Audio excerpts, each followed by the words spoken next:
Bonjour et bienvenue dans les coulisses du groupe. Aujourd'hui, on va parler IA génératif dans la création et en particulier pour la pochette de notre album Ex Nihilo. Je suis Alwan, compositeur et bassiste du groupe, ainsi que le créateur des visuels, avec ou sans IA. Mon objectif est de partager une vision personnelle et mon approche de ces outils en sortant du débat simpliste sur l'IA de type pour ou contre, j'aime pas. On va parler IA au sens un peu plus global aussi, car c'est un sujet passionnant et qu'on ne saurait arrêter à la question graphique. Alors, IA générative, de quoi parle-t-on exactement ?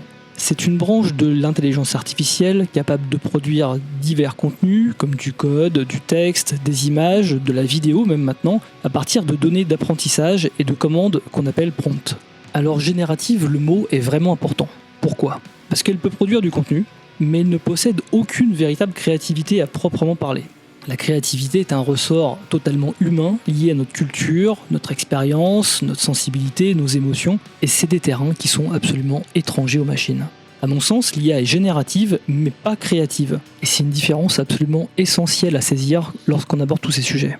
J'ai été graphiste pendant presque 20 ans et j'utilise l'IA générative. Certains inquisiteurs auraient brûlé des gens pour beaucoup moins que ça, mais est-ce que c'est vraiment une hérésie quand on y réfléchit ? Parlons un peu de méthode. Mon approche de l'IA dans la création visuelle. Déjà, ce que je ne fais pas avec l'IA. Je ne lui demande pas de trouver ou de développer un concept, parce que l'IA est totalement nulle pour ça. Je ne lui laisse jamais carte blanche pour créer un visuel ou quoi que ce soit d'autre.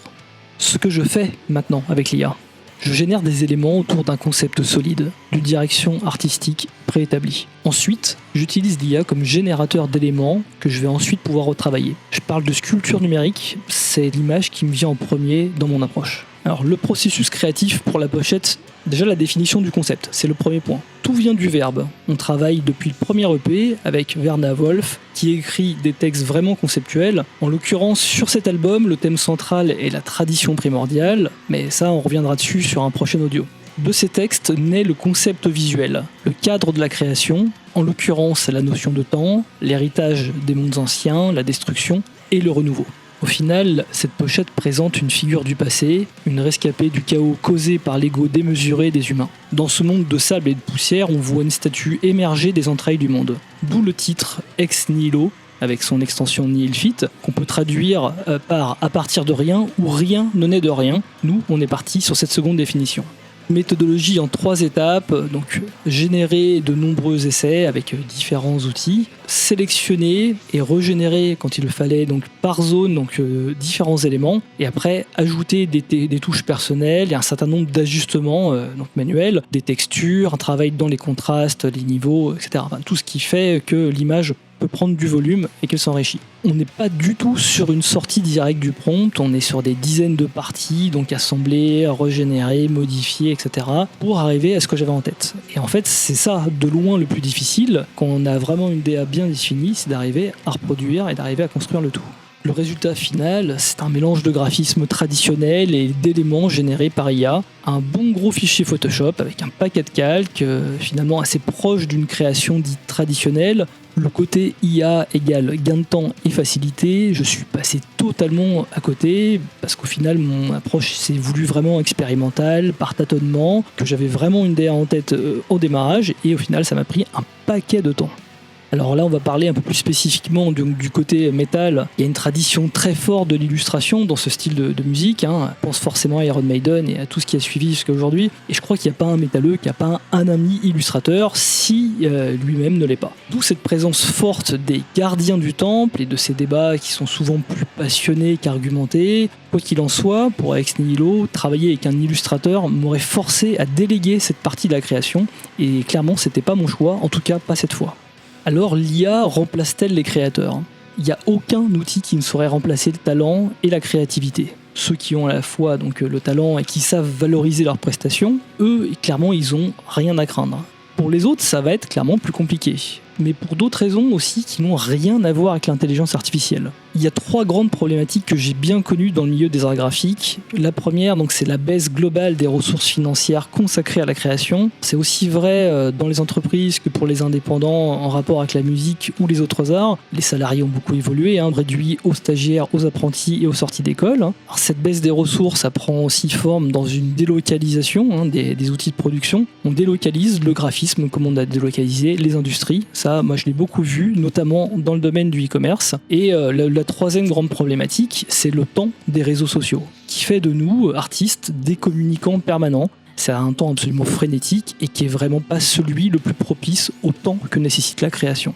Un autre argument qu'on entend souvent contre l'IA, c'est l'authenticité artistique qui serait perdue et une certaine standardisation visuelle.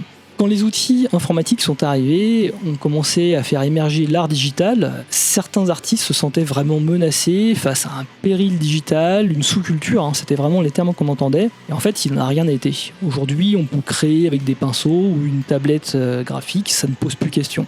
L'authenticité, elle est perdue lorsque l'œuvre est vide de sens, lorsqu'il n'y a pas de concept fort. Alors oui, clairement, ça peut être le cas avec l'IA, mais c'est surtout un problème d'usage. Parce que bien avant l'IA, les humains avaient déjà standardisé leur création, notamment au gré des modes, en copiant ce que tous les autres faisaient autour d'eux, ou en ne sachant pas se renouveler, produisant encore et encore les mêmes œuvres. L'IA dans la musique. Pour l'instant, l'IA n'a pas produit de résultats convaincants en termes de création musicale originale. Elle a été utilisée notamment pour compléter des œuvres classiques inachevées, mais toujours avec une très forte intervention humaine et globalement pas un énorme génie.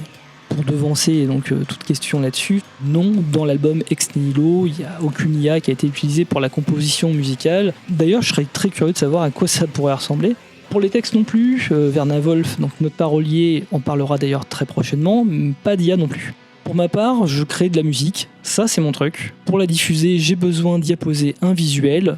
Dans notre cas, le visuel est un moyen et pas une fin. Alors pro ou anti-IA ? J'utilise l'intelligence artificielle pour certains travaux, mais en aucun cas je vais chercher à en faire une promotion sans discernement. Je vois son utilisation dans les arts graphiques comme une opportunité d'explorer des nouvelles possibilités créatives. On retrouve les IA embarquées d'ailleurs dans les outils qui nous permettent de créer numériquement aujourd'hui, donc Photoshop, Illustrator, Premiere Pro. L'éditeur de ces logiciels, qu'on va pas nommer, a amorcé cette transition en créant son propre modèle d'IA. Les autres suivront ou ont déjà emboîté le pas. Après, il appartient à chacun de choisir ou non de l'utiliser. Ça a été un choix de l'utiliser pour cette pochette. Pour l'essentiel de mes travaux, je m'en sers absolument pas. Mais bien au-delà des arts, l'IA soulève de nombreuses questions et un certain nombre de risques bien réels. Elle va déjà impacter les emplois, c'est une certitude, c'est une vraie mutation. Le travail qu'on faisait hier et celui qu'on fera demain est clairement bien différent. Elle pose également des questions dans l'éducation, notamment sur l'accompagnement dans l'apprentissage. L'interdire n'aurait clairement aucun sens et ne se référer qu'à ces outils serait dramatique en termes cognitifs, en termes d'apprentissage pour les plus jeunes. Un des plus grands risques est probablement en termes de sécurité. Pense aux armements augmentés et autonomes, la manipulation de l'information, donc les vidéos deepfake, la rédaction et la diffusion des faux narratifs pour déstabiliser des États, des entreprises ou même des personnalités. Il est donc crucial que son émergence ne soit pas laissée aux seules mains des grandes entreprises de la tech et de la finance qui clairement n'ont absolument pas l'humain au cœur de leurs préoccupations. Mais est-ce qu'on peut sortir du dogme, des idées qui divisent ? C'est une réflexion qui est au cœur de nos textes. À l'heure où l'humanité s'affronte autour d'idéologies totalitaristes, sans nuance, l'album Ex Nihilo a fait le choix de la réflexion. Finalement, et comme en termes de création, l'IA sera ce qu'en feront les êtres humains. Un personnage bien connu, certains le reconnaîtront, disait « Je suis capable du meilleur comme du pire, mais c'est dans le pire que je suis le meilleur ». Clairement, on va espérer qu'il n'était pas visionnaire. Voilà, c'est fini pour cet audio. Surtout la cloche YouTube, l'abonnement, n'appuyez pas dessus. C'est pas monétisé, j'ai pas de partenaire commercial à vous vendre, je suis juste musicien. Squam n'est qu'un groupe de musique et c'est parfait comme ça. Bisous aux esprits éclairés, du métal et d'ailleurs. Tchuss.